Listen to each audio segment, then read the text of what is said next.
Hi, welcome to the first ever Pocket Pulp Live. My name is Bryan, the host and narrator of Pocket Pulp.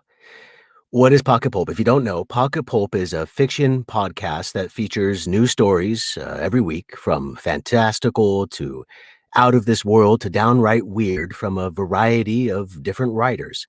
You can find it everywhere podcasts are found, on Spotify, Apple, Google, YouTube, Facebook, and on our website, pocketpulp.podbean.com. And if you're a writer and you would like to have your story featured on Pocket Pulp, shoot us an email at pocketpulpsubmission@gmail.com. All right. Tonight, I am excited to have our first guest, Matty Dalrymple, whose story, All Deaths Endure, was featured on the podcast last week. Matty is the author of about 13 fiction books, the Lizzie Ballard thrillers, the Ann Kinnear suspense novels and shorts, and she also has a couple of nonfiction books, including The Short Tack, which we're going to be talking about later because it's all about how to make money with short fiction, and I think that's really interesting. And she also has a blog and a podcast called The Indie Author that explores the craft of writing as well as publishing. So she's a busy lady. So let's welcome her on, Miss Matty Dalrymple. Hey. That's the we're even audience. Getting applause. Excellent. Oh. Hey, Eric, how are you doing? I'm doing good, Matty. How are you? I'm doing great. Thank you. I have some notes here. I'm just going to move them over to cover my face. That way I don't have to see my facial expressions. So, Matty, where are you located? I'm outside of Philadelphia. Okay. And you use that for your writing, yeah? I do.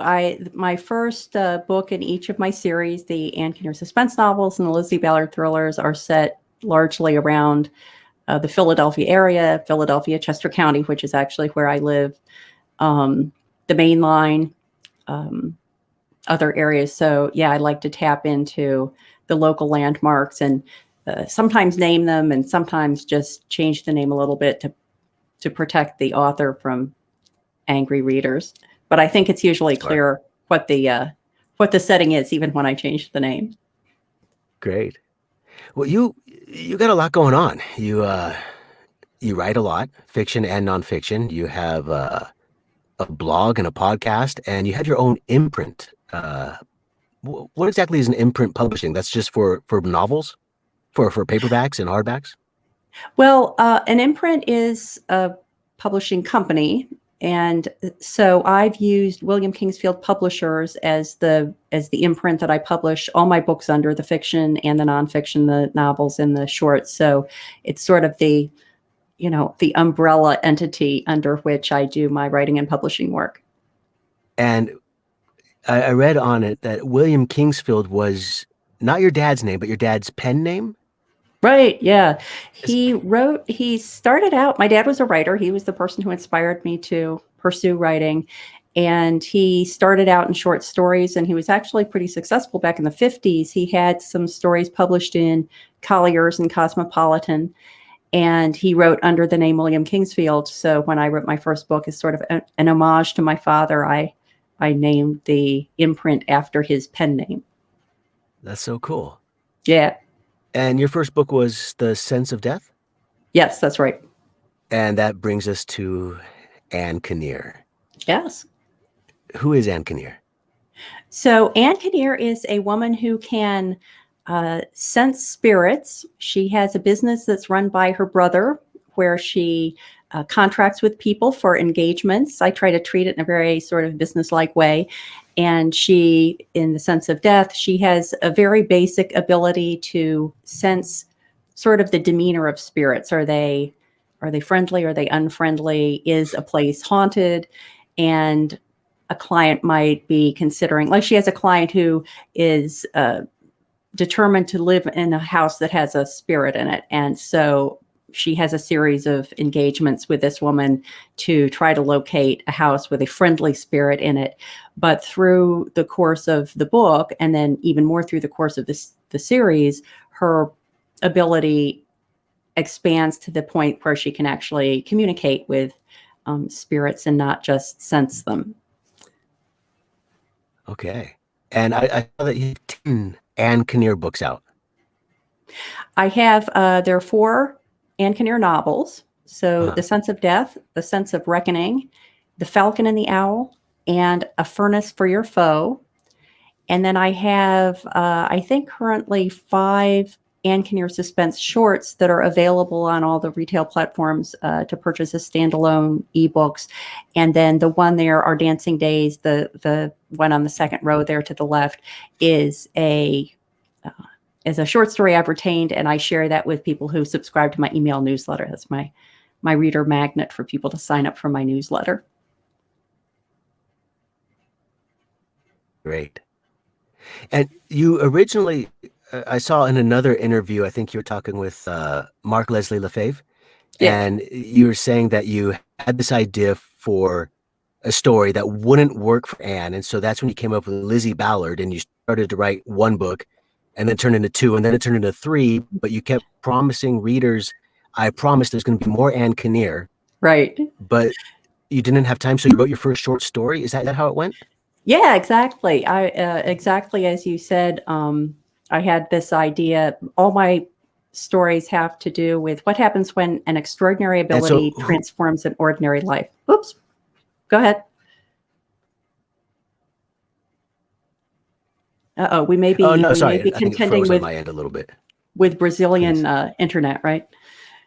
So all the stories have to do with what happens when an extraordinary ability transforms an ordinary life. And I had this idea for an extraordinary ability that I wanted to explore in a story, but it didn't really fit into Anne's world. So just as you said, I started working on what I thought was going to be one book, which was Rock, Paper, Scissors. That's the first book in the Lizzie Ballard thriller trilogy, and was promising my readers that I'd be back to Anne as soon as I was done with that. And then it turned into a trilogy. And so I didn't want to totally lose touch with the Anne fans or have them, sort of lose interest in the series. And so I wrote the first Anne Kinnear suspense short, which was called Close These Eyes. All my Anne Kinnear novels and all but one of the shorts have a title that's based on a Shakespeare quote. So I had gotten the idea for Close These Eyes because I was visiting Maine, which is the other place that many of my stories are set. So they're either set in Philadelphia, my kind of home base, or Mount Desert Island, Maine, which is where Bar Harbor and Acadia National Park are, or 2 of the Lizzie Ballard books have a setting in Sedona, Arizona. So I was in Maine doing book research in January, and I was having dinner in Southwest Harbor in a restaurant that, now I can't remember what the name became in the story, but it's Sips.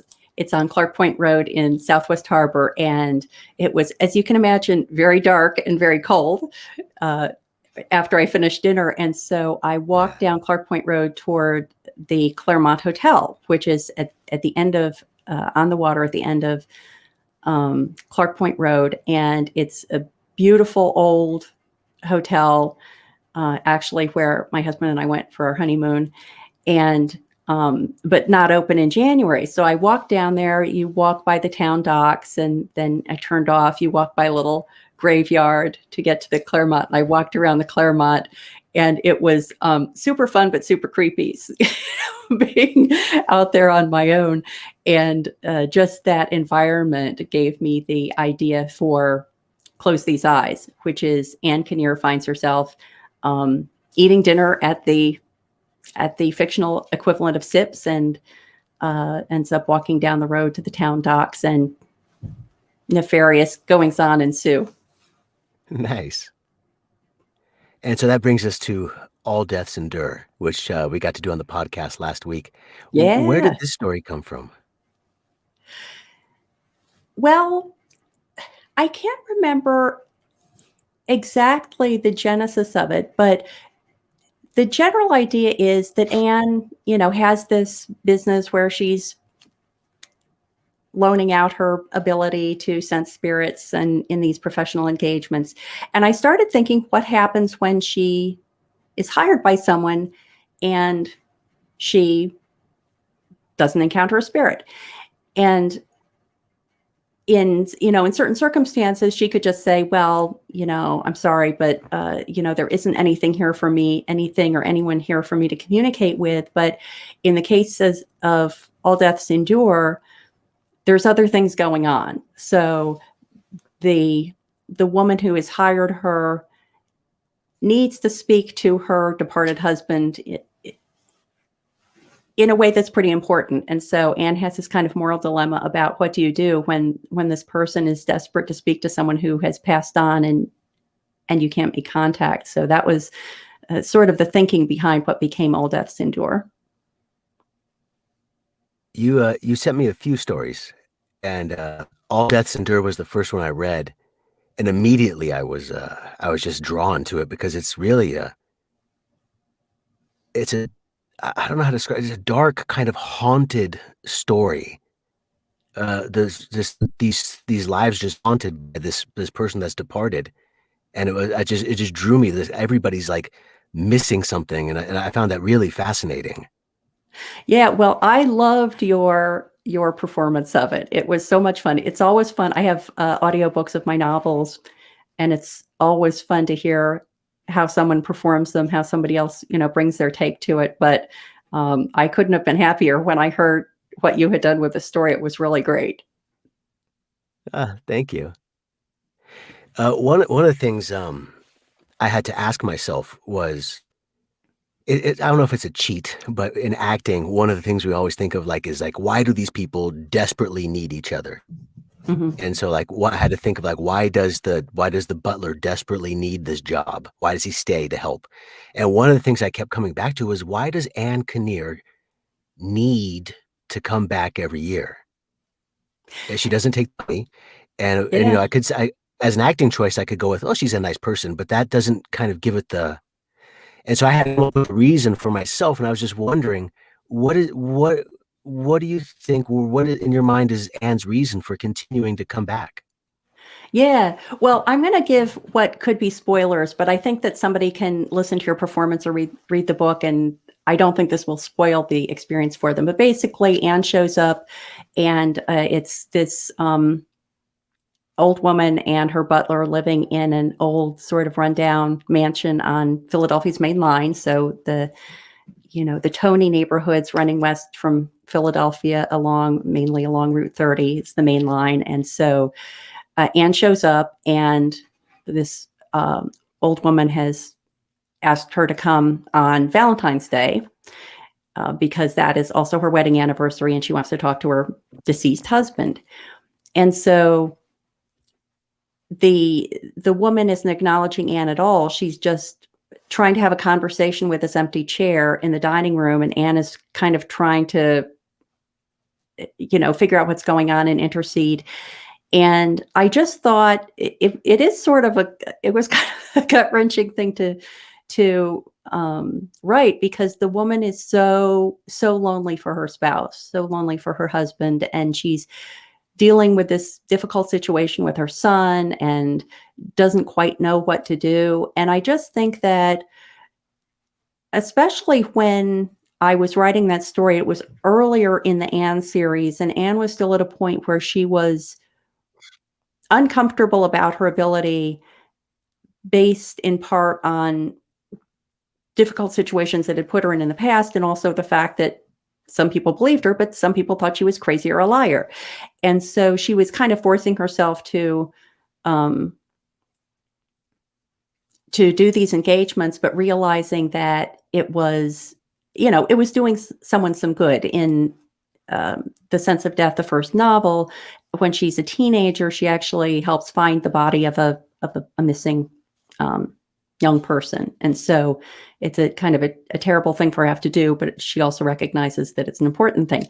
Now she's in this situation where she can do something important for this woman, but it's not at all related to her sensing ability because her husband isn't there. And so she eventually ends up kind of pretending that she's channeling a conversation from the husband when in fact it's just her guessing what the woman needs to hear and then being prompted by the butler, the longtime butler of the elderly woman, who is, it's kind of like the two of them. The two of them are the last two standing and trying to look out for each other. And yet this woman is still desperate for her husband to be there to help her. So I just thought it was an interesting dilemma for Anne. And I do think that it was her recognition that she was the only person who could give this woman any sense of relief from her stress or from her desire to speak with her husband, even if, as she says to the butler, I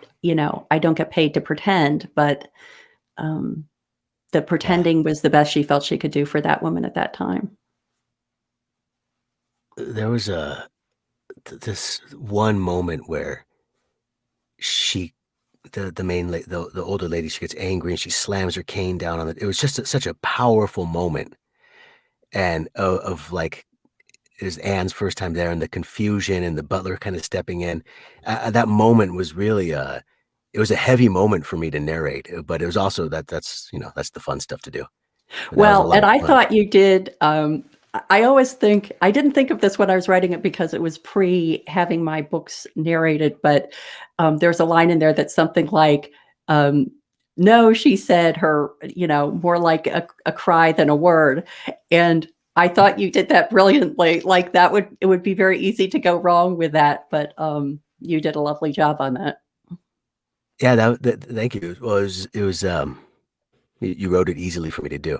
It was so visual. It was so easy to see, and so there was such a sadness and loneliness about just the whole thing that it was really fun to dive into. Good. You've talked about. Sorry. Oh, I was just saying that I saw Leo put up a note. I'm just looking over at the comments. Do you want me to comment on this note from Marla? I haven't read it yet. Yeah. I got the impression because she said he'd always been there and would never leave her, and she wanted to see if he was truly still with her, or wanting to know he was. And Anne didn't realize what she was getting into at first, but she was very compassionate and couldn't say no if that's what it took to give someone else peace. Yes, I think that's exactly right. Anne didn't know what she was getting into to begin with, and by the time she realized, she was so deep into it, she couldn't really extract herself. And there is that line in the story about, the husband was always home with his wife on Valentine's Day, which was their anniversary. And even now, the wife wants to make sure that even after his death, he's still there with her. I had to, because as an actor, I can't say she's a nice person. It doesn't translate for me in my mind. It just doesn't translate. Maybe because I'm not a nice person. I don't know. But like, it's not actable. So I went with, maybe Anne is afraid of being alone. Like, maybe she has this power and it terrifies her that maybe she's going to grow old and alone, and so she comes back because it's her greatest fear, is to grow old alone. So I went with that in my head as her reason to come. And not that we needed a reason, but that in my head, I had that kind of in the back there. That's very cool. I just am so pleased that somebody thought through that with that level of care and consideration. Yeah, it's fun. I want to change gears a little bit about the craft of writing, because you have a philosophy that involves boats. Yes. Is that right? It is. Yes. I've never found anything about the writing craft or the publishing voyage, as I like to say, that can't be accommodated in a nice nautical metaphor. And so one of the ways that I apply that concept is that, well, to back up a little more, many, many years ago, I was at a writers group, and it was mainly traditionally published writers, or traditionally, wannabe writers in this group. Okay. And they were talking about this woman who was self-published. I don't like to say self-published because it sounds like you're doing it all yourself, which I don't think is true. I prefer independently published, but I was one of the only independently published people there, and somebody else was talking about another independently, well, I'm going to say self-published author. And they said, well, how can, if you're doing this all yourself, then how can you tell when the story is done if you don't have an editor at a publishing house telling you when it's, good enough to go? Yeah. And they said that this person had said that when their story was 60% good, that they published it.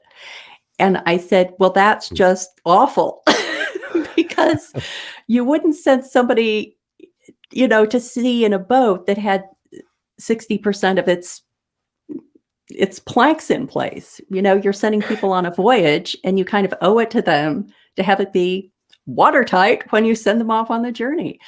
And the more I thought about that, a couple of years after that, my husband and I were in Maine and we were at a charity event.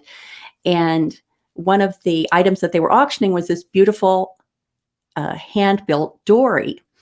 And I thought it was practical. It was well made. It was clearly watertight. It was beautiful, very straightforward. There wasn't like a lot of embellishment on it. It was just a beautiful small boat. And I thought that is really like the model that I want to use for my writing. I think of it as a craft. I don't think of it as like high art that I'm waiting for the muse to strike for. It's a craft, and that's what I'm going for. Something that's sort of practical and beautiful and well put together and watertight. And so, yeah, I could just spin out the nautical metaphors almost endlessly. But there's always a good way that you can tie in a nautical metaphor to address anything in writing or publishing.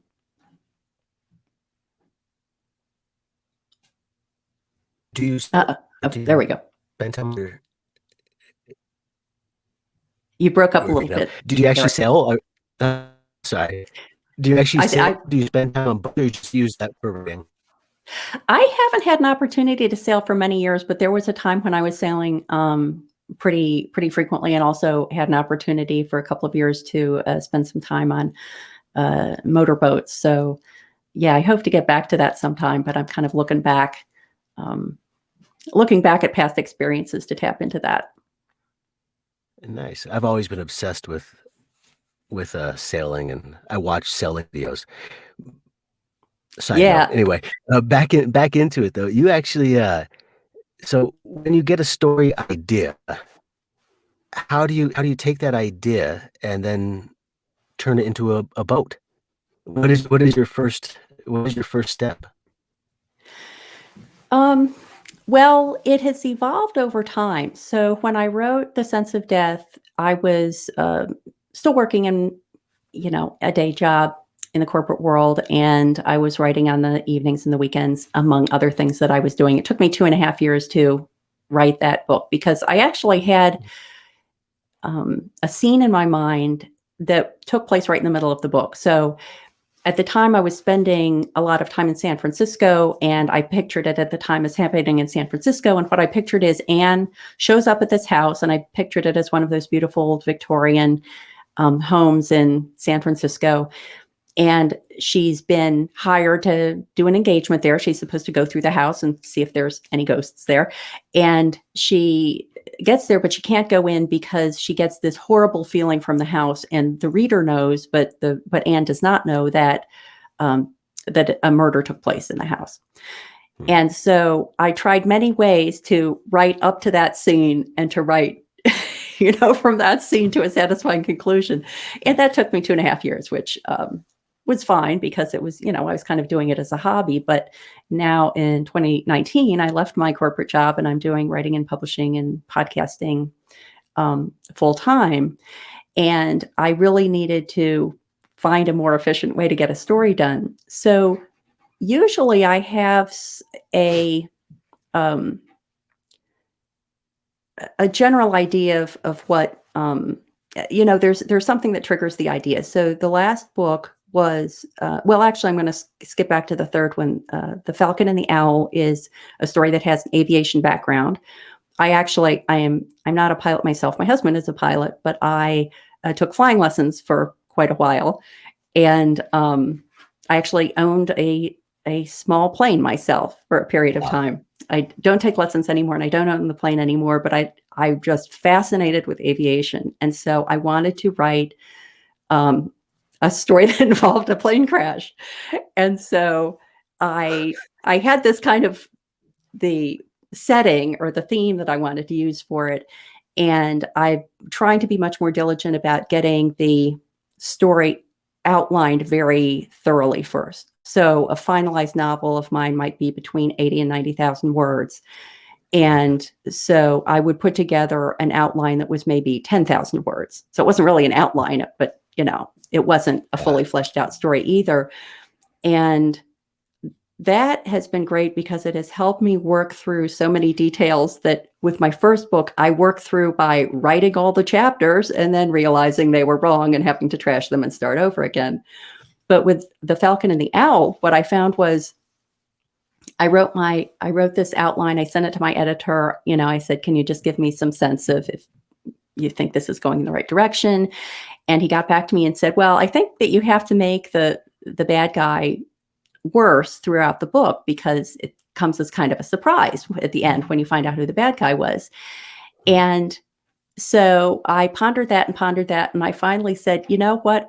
I don't think the bad guy is the bad guy. I think I picked the wrong bad guy because I'm not feeling that this person is worse than I've already portrayed them. And so thank heavens I discovered that before I'd written 80,000 words. Right. I could easily change it when I had 10,000. And so, yeah, I'm trying to, so a good nautical metaphor is I'm trying to create that, like the model, how shipbuilders will create the small model of the large boat. I'm kind of trying to do that and working out all the ways that it might not be watertight before, before I've committed myself to building the entire large vessel. So does your outline just include like ideas for scenes and okay, and this I want this to happen, this to happen, this to happen, or do you have like, okay, chapter 1 this is going to happen, chapter 2 this is going to happen, or is it more loose than that? Well, I sort of go back and forth. So I'll start out writing person A and person B are person A is working in the hangar. This is actually true in the book. And person B shows up and accuses person A of having had an affair with his wife. A fight ensues and one of the people dies. And the other person decides they're going to dispose of the body by flying it to a remote location, getting rid of it. So that's like chapter 1. Okay. That would end up being like sort of the 5,000 word outline.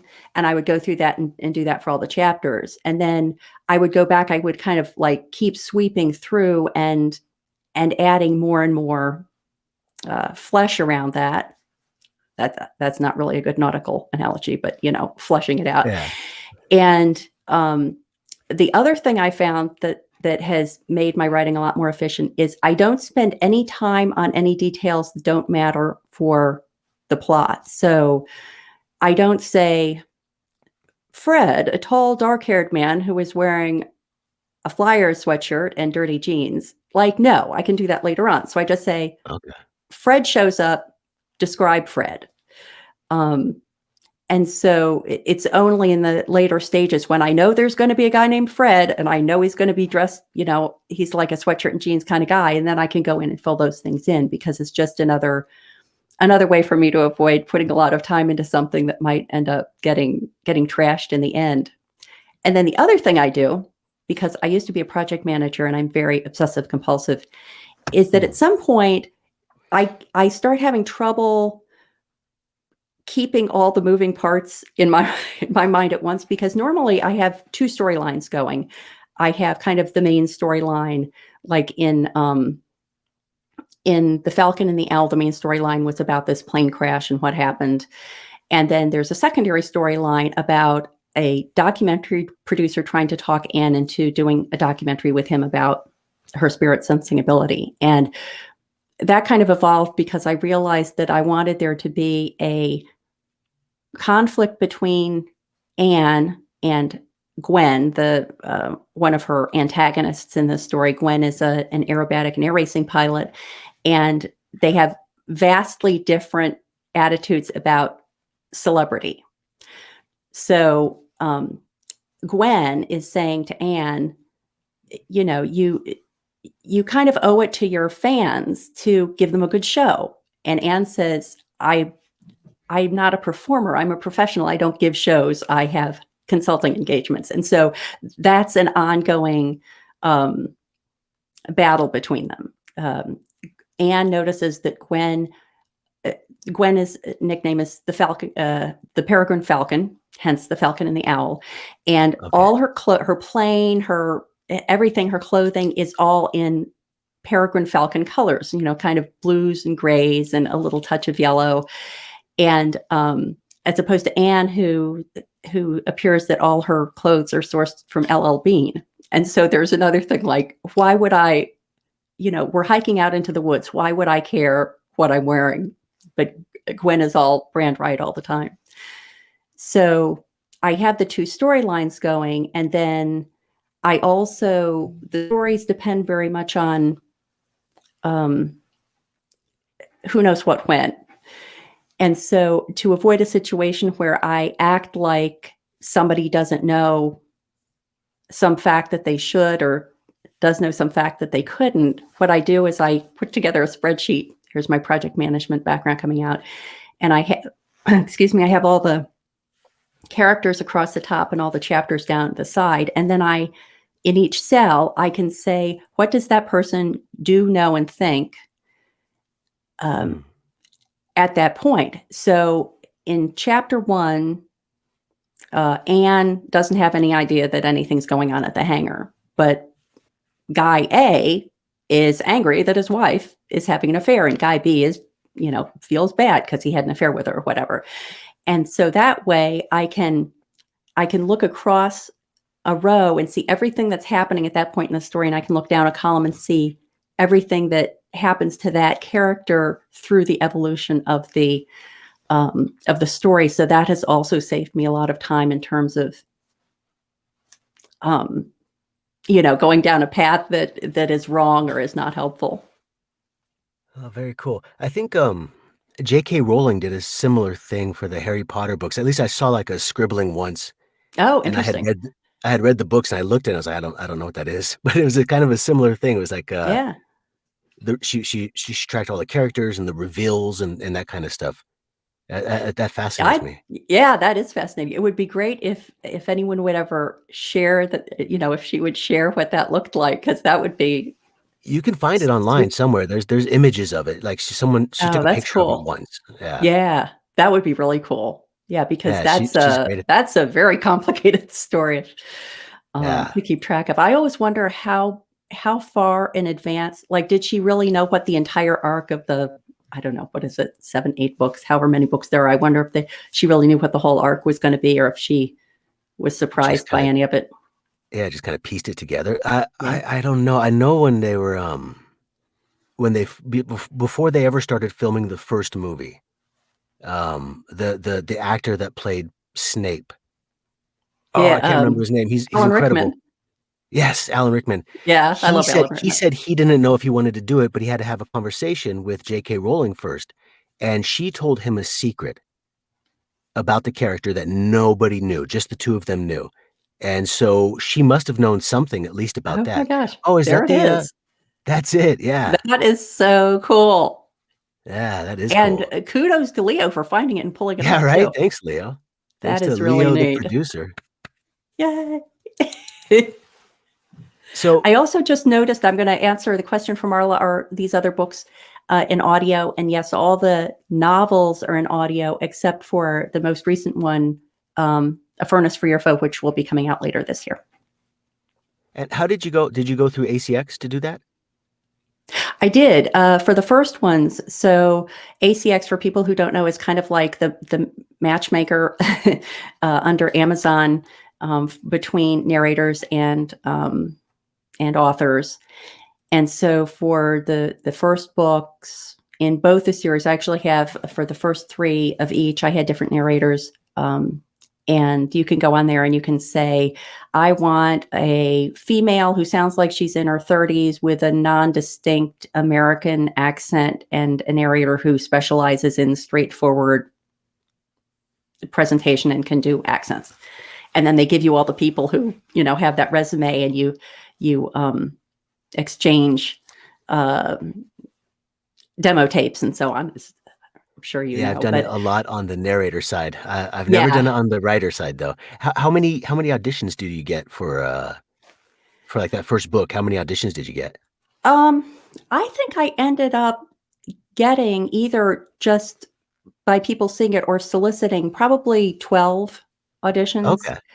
And so I had, some of those, some people just submitted an audition when they saw the book go up, and then some people, I had found the people that I liked, and I went to them and I said, would you consider auditioning for this? And so the narrator for the first 3 Ann Kinnear novels is Sarah Purdom. And then the narrator for the 3 Lizzie Ballard books is Victoria Matlock, and they're both just great. And I've been so lucky to have gotten such both talented and also super easy to work with people. So that was really fun. And like I had said earlier, you could really learn things about your writing by listening to someone else perform it. Yeah.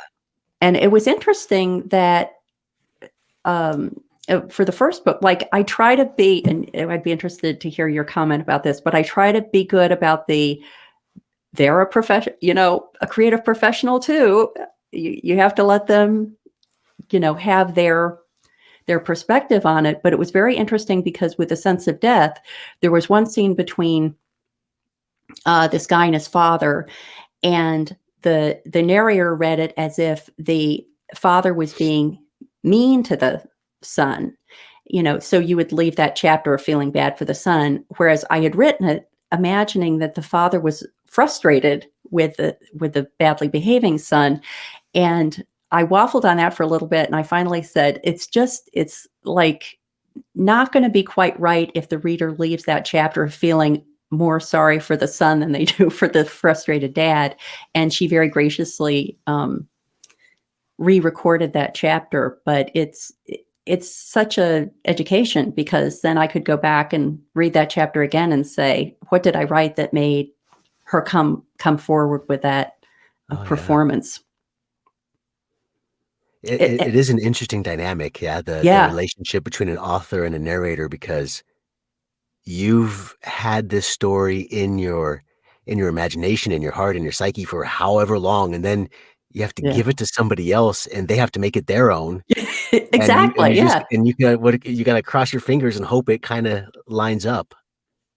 Yeah. And it was even interesting during the auditions. So in the Lizzie Ballard thrillers, the first story, Rock, Paper, Scissors, starts out when Lizzie, the protagonist, is very young.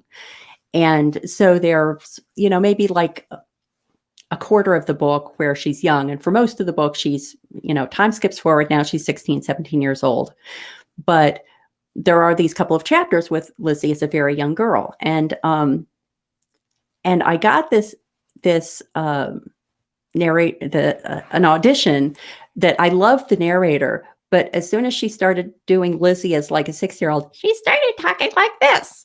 Mm. And I said, I wanted her so much. And I said, that, like, okay, maybe that sounds like a 6-year-old, but no one's going to listen to that for more than like 7 seconds before they're going to return the audiobook, because it's just so annoying to listen to.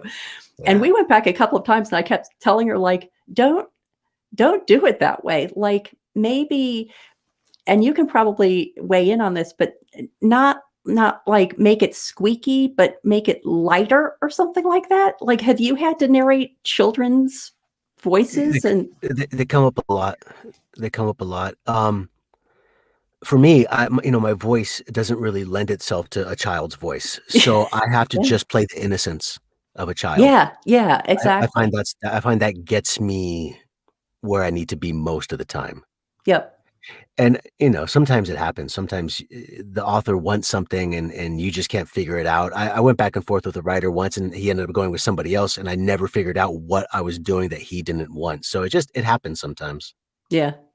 I like Marla's comment here. I think when you trust the narrator to do it justice, it works out very well. And when you have those few moments, the relationship you build with them makes it work so well.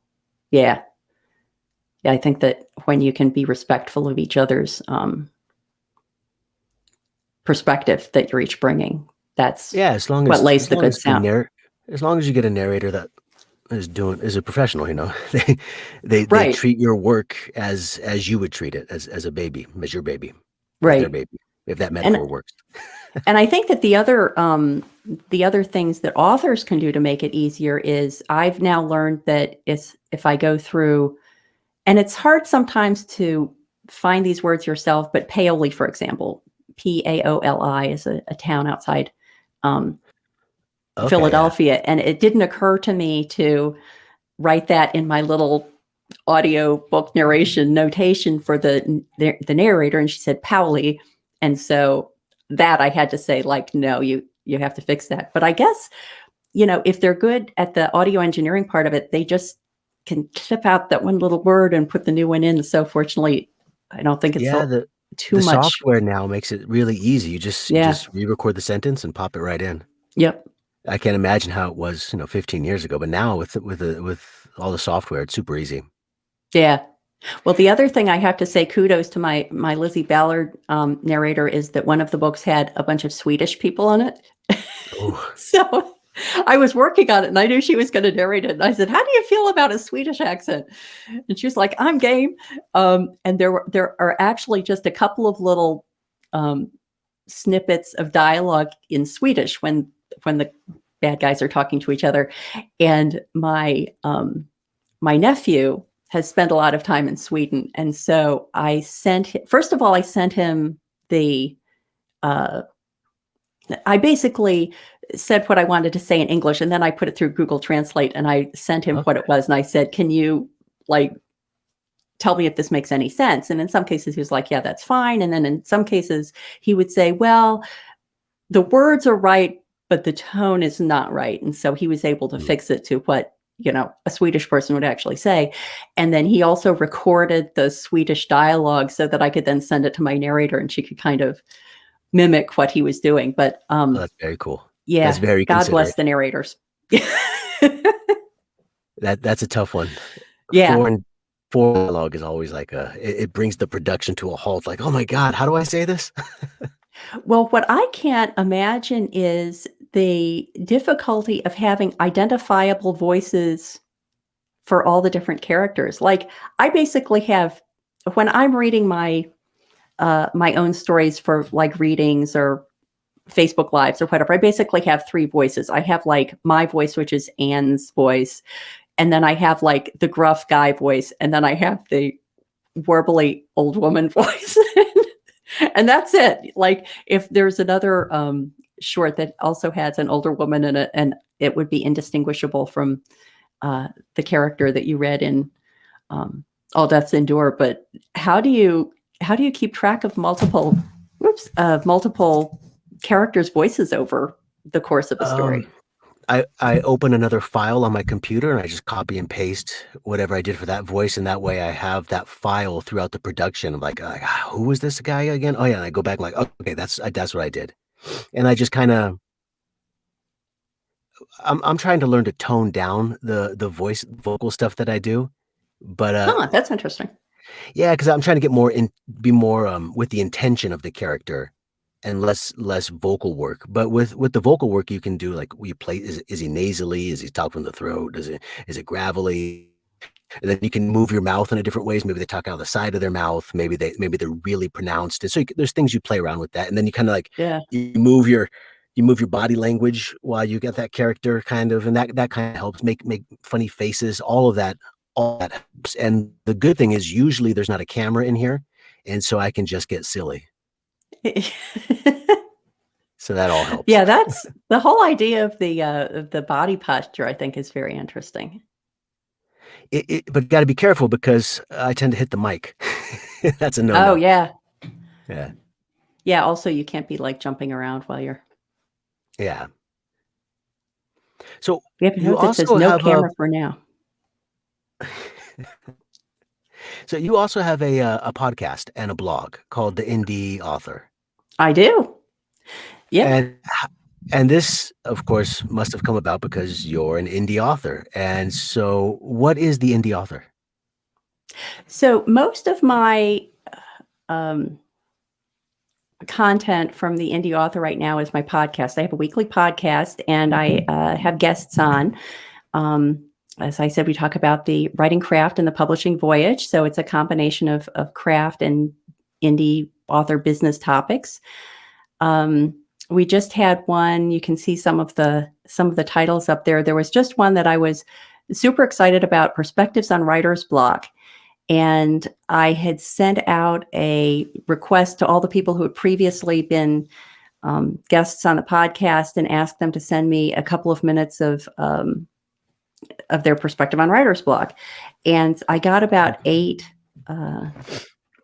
submittals, 8 or 9 submittals, including Robert Dugoni. If anybody knows Robert Dugoni, he had been on an earlier episode talking about backstory and flashbacks, and he had sent one in. Just some great input. Everything from like very tactical. Here's a task you can perform to try to get you past writer's block, to really very open and vulnerable admissions from people about their own struggle with writer's block, and really thoughtful perspectives on why we experience it and why we shouldn't feel bad about it. So there are a couple of those perspectives on episodes, but mainly it's me and a guest talking about whatever their specialty is. Mark Lefebvre has been on a couple of times, our mutual friend, Mark Lefebvre. Yeah, and I wanted to luckily Mark is the one that introduced us kind of, and I was Yep. on his podcast and introduced the Pocket Pulp to you, and then luckily we got your story on. So thank you to Yeah. Mark. Yeah, And exactly. you and Mark actually wrote a book together, We The Short did. Tack. Yep. It's called Taking the Short Tack, Creating Income and Connecting with Readers Using Short Fiction. And so it's all about the idea of the short tack is a sailing maneuver that you can use, for example, to maneuver in tight quarters, or you can use it if your engine goes out. There's all sorts of ways we were able to tie in the idea of using the short tack to the benefits you can get from using short fiction to break through writer's block, or to reach out to readers, or to build your community of fellow authors through an anthology and things like that. So that's one of my nonfiction books. And then my other nonfiction book is The Indie Author's Guide to Podcasting for Authors. Oh, wow. Yeah. I'm really interested in how to make money with short fiction. The reason I started this podcast is because I love short fiction. Yeah, I remember picking up an old magazine of weird tales as a child, and all the way through like reading some of Stephen King's short stories. I've always been a fan of Yeah. short fiction, and there really is no audio market for short fiction. And I thought this could be a fun thing. Yeah, I think that there will be. And, one of the things that you had very graciously done is provided me with the audio file of your performance. And so, I can easily imagine putting that up on a platform and charging, I charge 99 cents for my shorts as standalone ebooks. You charge, I don't know, $2.99 for the audio. And I think that audio is really one of the big sort of emerging ways you can take advantage of short fiction. And Pocket Pulp podcast is exactly the kind of thing that's paving the way for that. That people are going to find your podcast and listen to that, and it's going to whet their appetite for short fiction. And even some of these sort of like radio dramas that are now put out in podcast form, I just think that audio is a huge untapped opportunity for using short fiction to find people, to attract them to your work, or to make money through sales or sponsorships, or all the other ways that you can make money through reaching people through audio. Yeah, definitely. I Because I think we know that broke up you a were little bit saying that there. you were when you were having the conversation with Mark about um, the Pocket Pulp podcast. I think you had some ideas about eventually monetizing it. Is that right? Yeah, if it goes well, maybe get some advertisers on here. If it goes really well, like dream come true well, I could imagine turning it into its own app, audio publishing platform. But let me get to 100 listeners first. It's nice to have But that yeah, I goal, love even the though if it's idea a of stretch, it's I cool love to the have idea that of a idea. short fiction because I think uh, well, I love the idea of sometimes these audiobooks are massive. You get like a 40-hour audiobook and a 12-hour audiobook, and sometimes you just need like a palate cleanser. Like, well, I want to listen to something short while I'm cooking dinner. And I Yep. thought there was a market for that. And so I'm hoping this is it. Yeah, I absolutely think there is, and kudos to you for paving the way for that with your podcast. Thank you. So, Maddie, if people want to learn more about you or read your books or listen to your audiobooks, how can people find you and your work? The best place to go for my fiction work is mattydalrymple.com. And the best place to go for my nonfiction work is theindieauthor.com. And it's indie, as you can say, it's indie with a Y, INDY, theindieauthor.com. And you'll be able to get to more information about my books and the podcast there. That's awesome. Thank you so much for hanging out with me, Maddie. I think I took enough of your time, but thank This you. was so much And fun. I had a great time too. Yeah, Let me send a quick congratulations thank on your you first to live. yeah, thank you. I made it. I'm always Yay. sweating a little bit. And thank you to Leo Rodriguez, the producer. And if anybody's out there watching, please submit your stories to pocketpulpsubmission@gmail.com. Subscribe, share, all that good stuff. And yeah, that's good. So Thank you much so fun. much, Thank you Maddie. so much, Eric. Thank you.